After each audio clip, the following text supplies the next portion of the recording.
que eu iria para o Rio. E nada, o caminho não colaborava ali. E aí eu tinha minha tia, que é irmã do meu pai, que morava no Rio há anos. Eu liguei para ela, falei, tia, eu posso morar na sua casa? Eu quero mudar para o Rio. Ela falou, e dou razão a ela, lógico. Ela falou assim, Mariana, eu moro num apartamento pequeno, de 70 metros quadrados.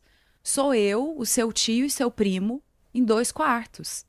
Não tem como eu receber uma jovem de 18 anos. Onde que eu vou te colocar? Eu falei, não, eu fico na sala. Ela, não, Mariana. Não dá, Não é né? assim. Aí eu, nossa, mas que absurdo, o que que tem? E hoje, se alguém me liga e fala assim, eu fico na sala, eu falo, tá louco. Não. Então, ela falou, Mariana, e ela chorou, ela ficou arrasada de ter que falar não. Falei, tá bom, não tem problema. Desliguei minha mãe, e aí? Falei, não vai rolar, ficar na casa dela. Mas eu vou pra lá. Eu vou pra lá, alguma coisa vai acontecer e eu vou. E aí, gente, eu fui pra Uberlândia pra ver uma faculdade de psicologia, pra eu começar a fazer psicologia. Mas eu fui contrariadíssima. E aí eu vi a república que eu ia morar, fui visitar as meninas, fui visitar o apartamento, fui visitar a faculdade. Eu falava, não é isso aqui. Não é, minha mãe, Mariana, mas tem que ser, não tem jeito, faz a faculdade antes, e aí depois você muda para o Rio, você vai fazendo um trabalho aqui, outro acolá, aqui em Uberlândia você consegue fazer show, porque eu já fazia muito show, já tinha banda, vai juntando um dinheiro, se prepara e vai para o Rio daqui 4 anos. Falei, não, eu tenho que ir agora, eu estou pulando uma etapa importante dentro do meu caminho, dentro do meu propósito, dentro do que eu vim fazer aqui. Eu vou fazer o quê? Estudando psicologia agora em Uberlândia. Eu preciso estar no Rio de Janeiro. E minha mãe, mas o Rio não vai dar. Falei, vai dar sim. Você vai ver que vai dar. Estou eu e minha... Voltamos de Uberlândia. Eu contrariadíssima. Voltamos para casa. Eu e minha mãe assistindo televisão. Toca o interfone. Eu fui lá, abri o portão. Era um aluno do meu pai, o Diogo, que ele era meu amigo, ele e a namorada dele, a Cris, eles eram meus amigos, e ele era bem mais novo, meu pai dava aula de voo livre nessa época, de parapente, asa delta, lá em Araxá. E o Diogo chegou e falou, Mari, seu pai tá aí? Eu falei, não, meu pai saiu, ele falou, vim deixar um equipamento pra ele, posso deixar com você? O equipamento de voo, porque eu não vou mais fazer aula. Eu falei, por quê? Ele falou, porque eu tô de mudança, eu vou pro Rio de Janeiro fazer teatro. Falei, eu vou com você. Mentira! 2 dias depois que eu voltei de Uberlândia. Eu falei, eu vou com você. Entra aqui. Que dia que você vai? Ele, amanhã. Eu falei, eu vou com você, eu vou fazer a mala. Aí ele, Mariana, calma. Loucura. Eu falei, não, amor, você não tá entendendo. Eu estou indo com você amanhã. Aí vem conversar com a minha mãe. Ele entrou, aí a minha mãe... Falei, tô indo. Em pânico. Ela falou, como assim? E você vai morar onde? Eu falei, liga lá para as meninas, onde você vai morar? Ele falou, vou ficar na casa da Andressa, que é irmã, que era cunhada dele, que é irmã da Cris. Vou ficar lá, ela mora numa república, só que eu vou ficar 1 semana até eu achar um apartamento. Falei, pode falar que eu vou ficar lá também, vê se tem um quarto, uma cama, qualquer lugar, eu fico na sala. Ele falou, não, Mariana, eu até tentei um quarto, mas parece que a república tá cheia. Falei, liga pra ela, telefone fixo. Aí ele ligou, ela falou, então, fala pra Mariana vir, porque realmente vagou uma beliche. A menina que mudaria não vem mais. Agora, você tinha dinheiro pra pagar isso? Você já tinha... Tinha nada. Nada? Tinha nada. Não tinha nem se programado. É tão engraçada essa história que eu não tinha mala. Então, eu levei 2 sacos pretos, assim, de lixo. Um com as minhas roupas, com 3 pares de sapato que eu tinha. E o outro cheio de Tupperware. Tupperware? Minha mãe falou, sempre é bom chegar numa casa nova com vasilha de plástico. Gente, sua mãe é muito maravilhosa. Com 500 Tupperware, sapato que é bom não tinha, roupa também não, mas Tupperware. E é bom porque dá pra levar quentinha pra todo mundo, né? bom. Gente, eu adorei essa tua mãe. Maravilhosa. Cheguei, fomos pro Rio, cheguei lá, morei na casa das meninas. Na beliche, ficou no na beliche. beliche. E aí as coisas começaram a acontecer. Eu me matriculei no mesmo teatro que ele. Isso eu fui no dia seguinte, gente. E eu tinha essa certeza, que ia dar certo. Todo mundo falava assim pra mim, você é louca. Todo mundo assim, amigos e tal. Você vai para o Rio de Janeiro, todo mundo vai para o Rio de Janeiro e quer a mesma coisa. Falei, mas se a gente pensar assim, a gente não sai do lugar. Total. Eu não vou pensar no que as pessoas querem, eu tenho que pensar no que eu quero, é o meu caminho. É individual esse caminho, essa trajetória. E aí, eu tinha certeza.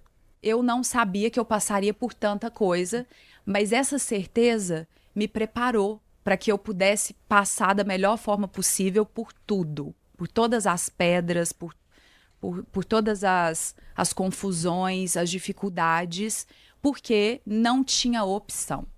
Ou dava certo, ou dava certo. Eu não tinha outra opção.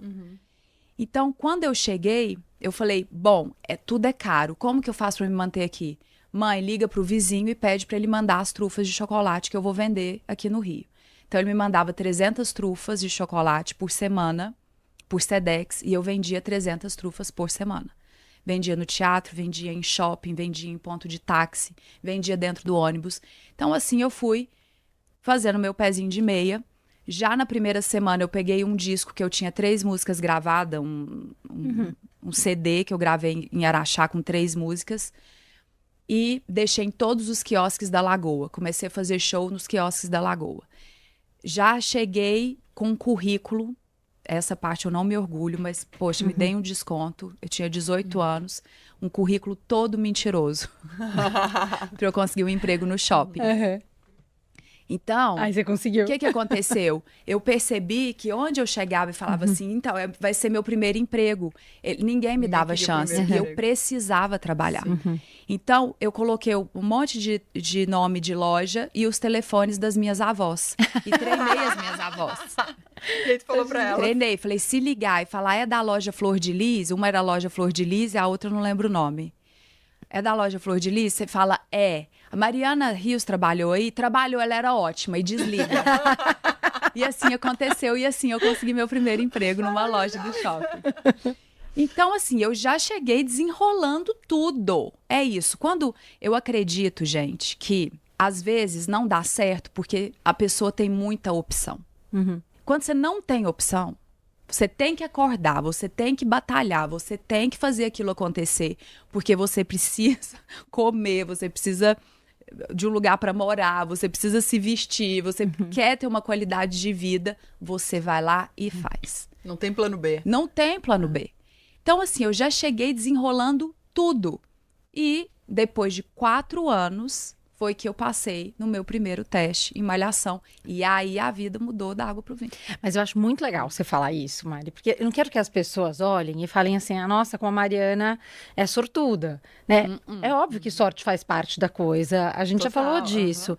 Mas você fez por onde? Eu adoro a expressão desenrolado. Você já chegou desenrolando, foi no quiosque, foi cantar sua música, foi vender a trufa, foi trabalhar no shopping. Você não tinha um emprego, tinha 3, 4. Com certeza. Então, assim, você não ficou parada esperando. E eu acho que ao mesmo tempo as pessoas ficam muito, né? Acho que até muita gente acabou pegando um ranço da lei da atração, digamos assim, por achar assim, eu vou mentalizar e vai acontecer. Não é por aí, vou mentalizar e vai acontecer amanhã. Foram 4 anos antes, né? Todo pré. Mas ali foram 4 anos mirando o que tu queria e não desistindo, entendendo que tu estava no caminho pra onde tu queria, porque as pessoas também desistem muito fácil, né? Elas desistem porque elas não sabem o que elas querem. Sim. Quando você sabe o que você quer, não existe outra opção. E aí, você segue num caminho, entendendo o seu propósito dentro daquilo, sabendo que você vai passar por momentos de dificuldade, mas com a certeza de que você está no caminho certo. Você está sendo guiado e você está se guiando, né? Tomando como responsabilidade. Eu faço o meu caminho, eu trilho a vida que eu quero ter. E as pessoas, elas têm essa dificuldade de chegar justamente porque elas não sabem o que elas querem. Então, elas estão aqui nesse caminho. Abre uma portinha para a direita, elas entram. Abre outra portinha. Mas você não queria tal coisa? Ai, mas aí teve aquela... Não, mas aí você desviou. Você desviou da sua essência, você desviou do que você veio fazer aqui. E é muito engraçado porque hoje eu dou muita palestra e todo final, a maioria das minhas palestras, a não ser quando é para muita gente, eu abro para pergunta. Eu adoro essa troca. Então eu fico às vezes meia hora, 40 minutos só de perguntas e respostas ali com a plateia. E a maioria fala isso. Fala, eu não consigo encontrar o meu propósito. E por mais que eu faça um curso, faça uma imersão, participe de alguma coisa, leia um livro, eu não acho meu propósito.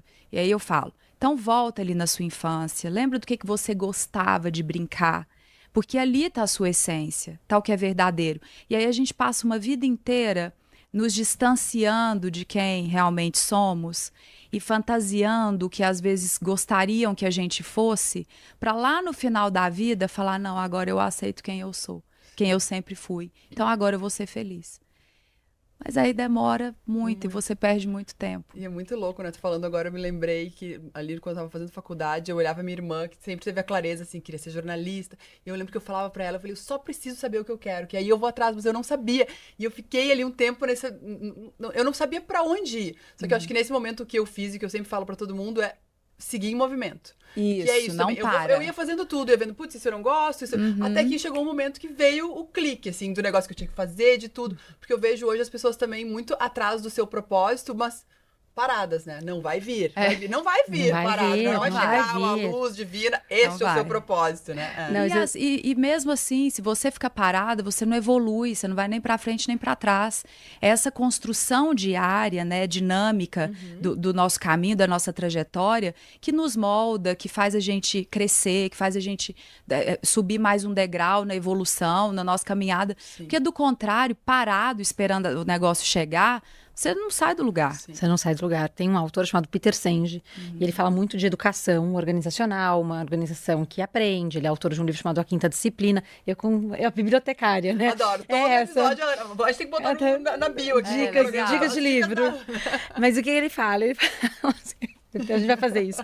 Ele fala, você tem que sair de um ponto A para B. E você começa a se colocar em movimento.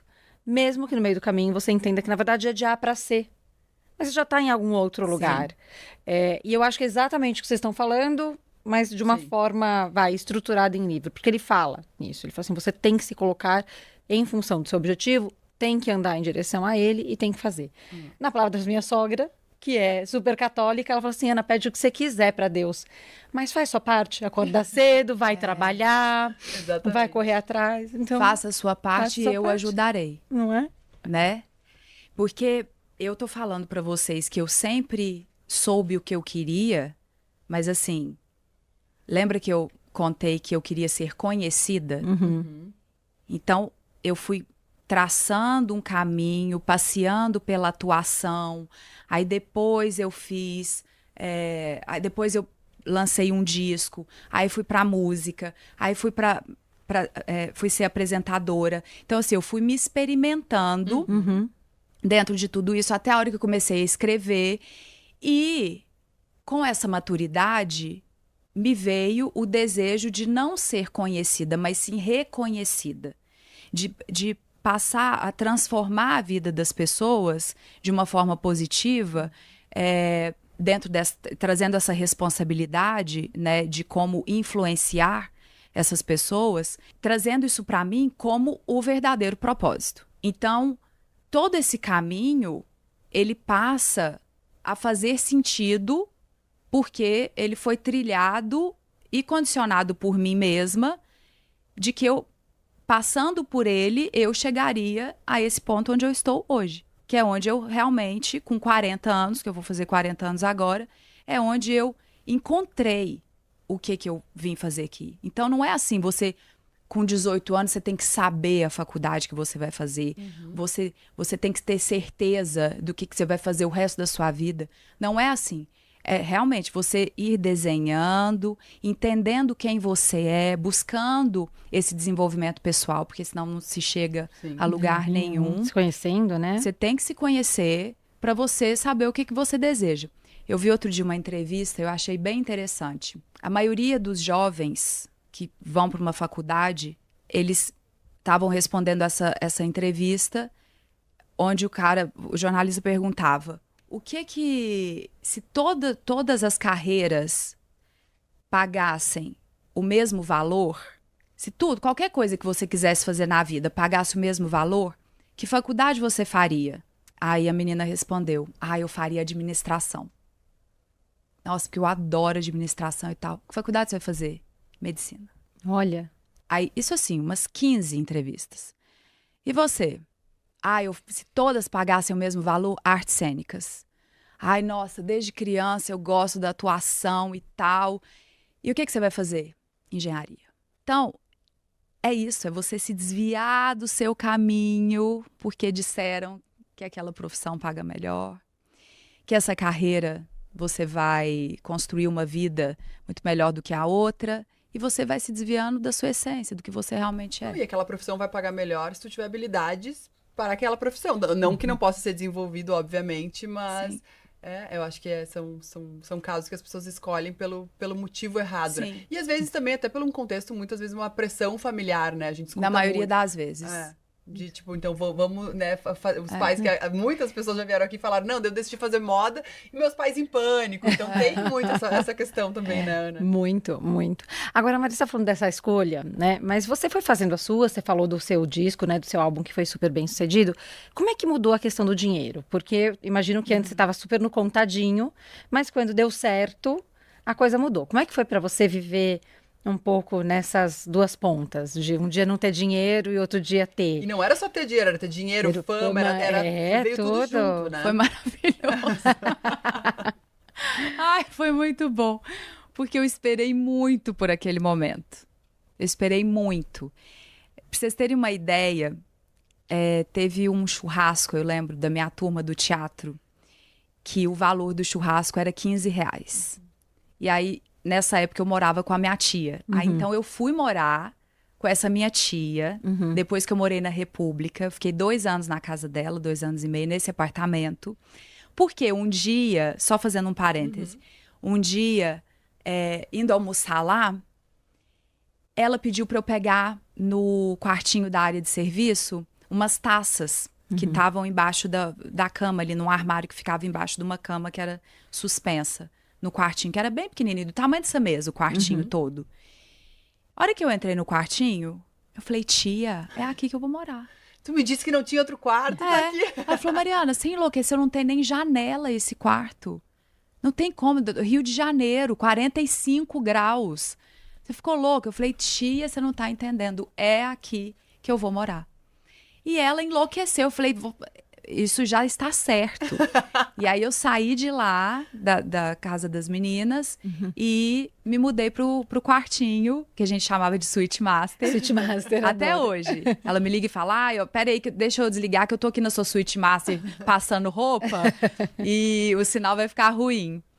E fiquei 2 anos e meio ali naquele quartinho que eu achava o máximo, porque era um espaço meu, porque eu tinha a comidinha ali dela, o contato, o convívio com família, né? Então, para mim fez toda a diferença. Eu realmente esperava muito por aquilo e tinha essa escassez. E aí teve o churrasco da turma do teatro, R$15.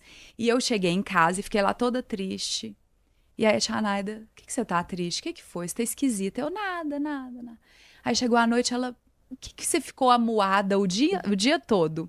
Falei, porque vai ter um churrasco no sábado da minha turma de encerramento. Aí ela, e você não tem nada pra fazer no sábado? Por que você não vai? Falei, porque é R$15. Aí ela, e você não vai? Eu falei, não, eu não tenho. Ela, não, imagina, eu pago pra você. Eu falei, não. Você não quis? Eu não vou. Não, porque eu tinha isso de ter o meu dinheiro, de não pedir pra ninguém. Eu sempre tive uma dificuldade de pedir pro outro, sabe? Eu nunca... Mariana, o que você quer de presente? Nossa, eu não consigo pedir.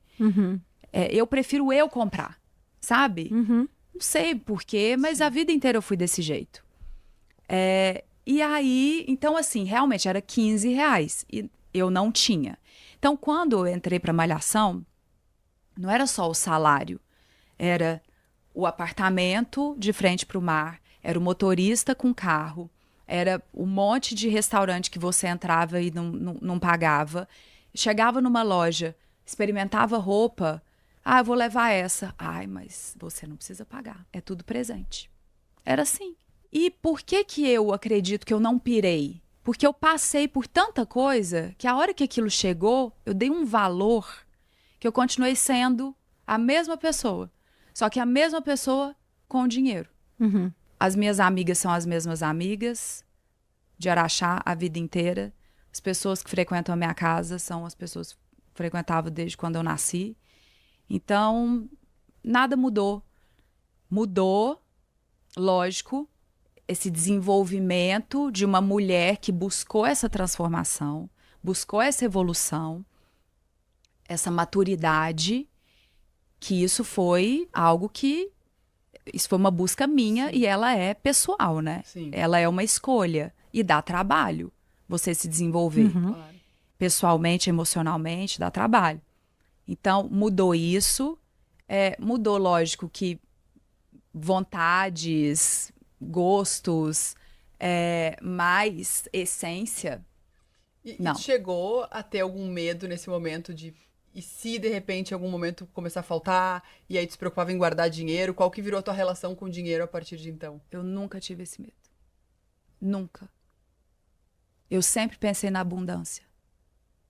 Sempre. Sempre falei essa palavra o tempo todo. Abundância, abundância. Quando eu comprei meu primeiro carro, tinha 6 meses que eu estava em Malhação. Uhum. E eu comprei porque a gente dividia uma van. E todo mundo morava no mesmo prédio. Todos os atores moravam no mesmo prédio. E a gente descia, independentemente do seu horário ser às 7 da manhã ou a meio-dia, você tinha que entrar na van e ir todo mundo junto, porque era a única van que buscava todos. E eu não queria mais ir naquela van, porque o pessoal atrasava. Uhum. E eu sempre fui muito Caxias com o horário. E eles atrasavam muito, e aquilo me irritava, de eu bater na porta da casa dos outros atores e falar, acorda, pelo amor de Deus, a gente já tá na van. Então, eu já chegava estressada na gravação. E como eu lutei muito para que aquilo acontecesse, eu queria que fosse tudo perfeito, entendeu? Eu queria o tempo todo fazer a minha parte. E se eu dependesse da parte de outra pessoa, ia dificultar esse meu processo. Então eu falei, qual que é o meu objetivo agora? Comprar um carro. E quando eu fui comprar esse carro, eu parcelei o carro, eu comprei o carro com um valor muito maior do que o que eu tinha no banco. Uhum. E a minha mãe foi comigo. E ela falou assim, você é louca, como que você vai fazer? Eu falei, vai dar tudo certo. Tá só começando, eu vou trabalhar muito, eu sempre trabalhei muito, comigo não tem tempo ruim. Se precisar eu volto e vendo bombom, faço tudo de novo. Mas eu vou comprar o carro que eu quero nesse momento, é esse que eu quero, vou parcelar, e se der errado, eu vendo. E eu sempre tive esse pensamento assim, vou comprar o meu apartamento, ele é um preço exorbitante, mas é nele que eu quero morar, e se der ruim, eu vendo. E nunca precisei vender, a não ser que eu quisesse vender para comprar alguma coisa melhor. E eu sempre tive esse pensamento, o dinheiro, ele está a meu favor e a meu serviço. Não eu a serviço do dinheiro.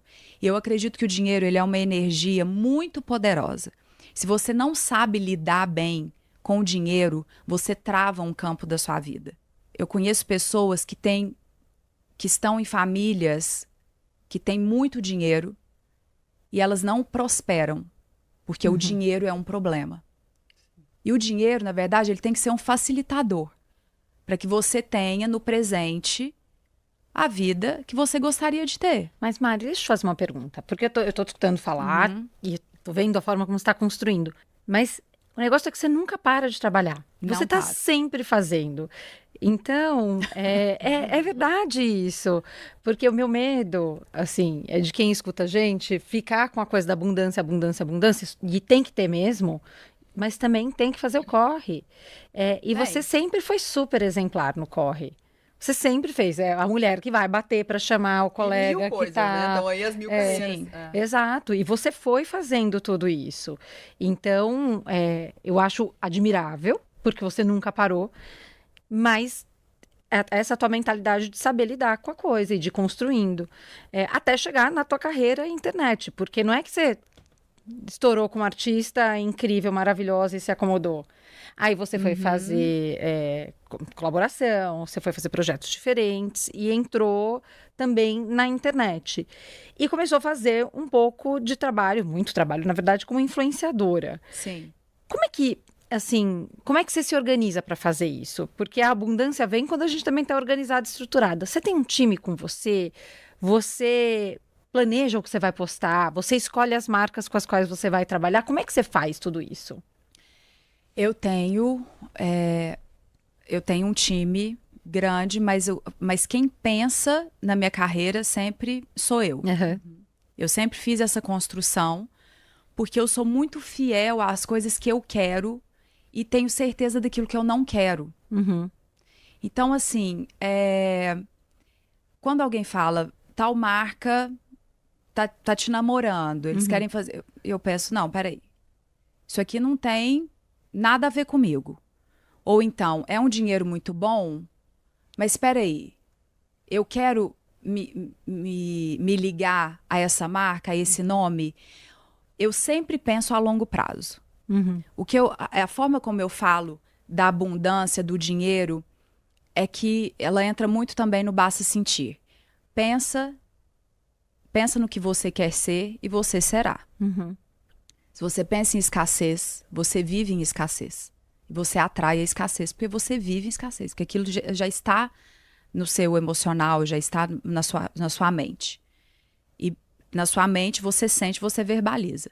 Então, se você pensa na dificuldade, tudo vai ser muito difícil. Se você pensa na abundância, automaticamente, para eu ter a abundância, eu tenho que correr e eu tenho que fazer a coisa acontecer. Se eu desejo ter a vida que está nos meus sonhos, não vai ser parada jogando na loteria e esperando que a abundância vai acontecer. Uhum. Então, assim, esse pensamento, ele move a gente. Uhum. Ele move porque ele te faz sair do lugar. Uhum. E todas as escolhas que eu faço dentro das minhas diferentes carreiras, elas são escolhas onde eu converso muito comigo antes. E sou muito verdadeira. Tanto comigo quanto com as marcas, sabe? Isso aqui faz sentido, isso aqui não faz sentido. E quando eu decidi criar, por exemplo, o Basta Sentir Maternidade, que eu não sabia o que ia acontecer, era algo que eu estava passando e eu resolvi dividir aquilo com as pessoas para criar uma rede de apoio, para que as mulheres conseguissem falar sobre aquele assunto que é tão difícil dentro de uma jornada que é super solitária. Eu criei do zero, construí do zero esse aplicativo dentro dessa plataforma, onde hoje, em 6 meses, eu tenho 15 funcionários. Nenhuma das mulheres que estão ali dentro pagam nada para usar todo o conteúdo da rede de apoio. Então, você tem hoje 3 vezes por semana o meu documentário, onde eu tenho uma equipe enorme gravando esse documentário. Tem o podcast com as histórias reais 1 vez por semana. Tem live com os especialistas 1 vez por semana. Uma curadoria de informação maravilhosa, uma equipe gigante fazendo aquilo. De onde sai tudo isso? Do meu bolso. Eu ia perguntar se é um investimento teu ainda ou se hoje as marcas tu consegue ter algum tipo de parceria que pague essa conta, né? Quando eu fiz esse planejamento do Basta Sentir Maternidade, nada disso estava na minha cabeça. Então, estava na minha cabeça assim, eu vou criar essa rede de apoio, ela vai, sei lá, vou conseguir umas 2.000 mulheres, vai ser um número muito legal, a gente está chegando a 40.000 mulheres em 6 meses. Parabéns. É muito legal, obrigada. E eu fui, e todo mundo assim, você é louca, porque é um valor muito alto por mês que vai sair do seu bolso. Eu falei, mas esse é o meu propósito. Esse é o meu propósito. Eu quero conversar com essas mulheres, eu quero trazer a minha vulnerabilidade para que, através dessa fala, nós todas possamos nos curar, sabe? Então, por que eu acho tão importante esse pensamento da abundância, de você encontrar seu propósito? Porque encontrando o seu propósito, você transborda para o mundo o que você veio fazer aqui.